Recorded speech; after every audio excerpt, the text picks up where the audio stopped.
Orangeburg, South Carolina, has agreed to pay $650,000 to Clarence Gailyard, a black man who was subjected to police brutality by a white officer. The incident occurred when Gailyard, who had rods and pins in his leg, was unable to quickly lie flat on his stomach as ordered by the police officer. The city has issued an apology to Gailyard and is currently reviewing its use of force policies within the police department. The payment will be covered by the city's insurance. The incident took place on July 26, 2021, when someone mistook the stick wrapped in shiny tape that Gailyard was carrying for a gun and called 911. Officer David Lance Dukes approached Gailyard and commanded him to get on the ground. However, due to his physical limitations, Gailyard couldn't comply immediately, which led the officer to stomp on his head and neck, causing him to hit his forehead on the concrete.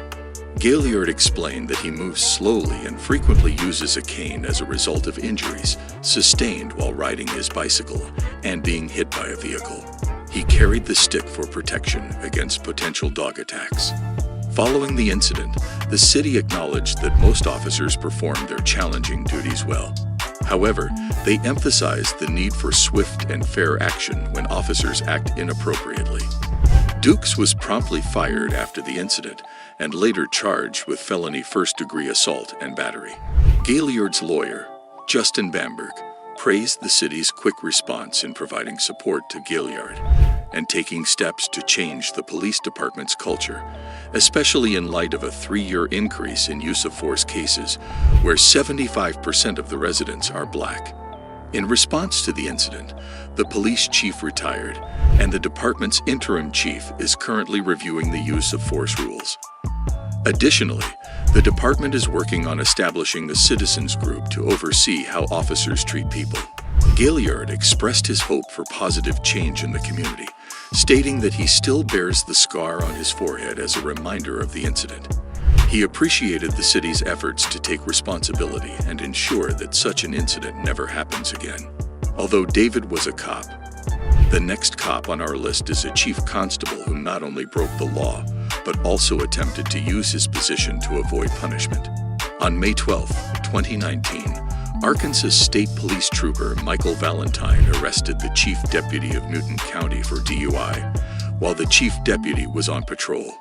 Trooper Valentine noticed the vehicle swerving erratically, with the driver's side tires crossing the yellow line multiple times before veering off the road. Concerned about a potential collision, Trooper Valentine pulled over the driver, only to discover that he was dealing with none other than the Newton County Sheriff's Office Chief Deputy, Michael Kyle Dunn. It was surprising to see someone in such a high-ranking law enforcement position involved in a DUI incident, as one would expect the chief deputy to have a better understanding of the law. The trooper, named Valentine, had to do his job no matter who Dunn was. Dunn was driving after drinking alcohol, which is not allowed. Valentine noticed Dunn's bad driving, like almost hitting a sign and swerving on the road. He asked Dunn to take a sobriety test, but Dunn refused because he knew he would fail it. Dunn asked for a break, but Valentine couldn't give him one because everything was being recorded on a camera. Valentine had to treat Dunn like anyone else, even though Dunn was a police officer too. Valentine mentioned that the judge might be lenient with Dunn, but that didn't change the situation. In the end, Dunn was taken to the police station and charged with driving under the influence and refusing the breath test. He went to court and was found guilty of drunken driving. The next case is Sheriff James Lujan, who used his power to interfere in the investigation and protect the murderer. Let's take a closer look. In the trial of Rio Arriba County Sheriff James Lujan, both sides pointed fingers at who they believed were the bad apples in the case. The prosecution, led by Special Prosecutor Andrea Rowley-Reeb, accused Sheriff Lujan of harboring and aiding a fugitive, Philip Chacon, and trying to obstruct justice. They presented evidence of a phone conversation in which Lujan allegedly instructed an officer not to reveal their whereabouts.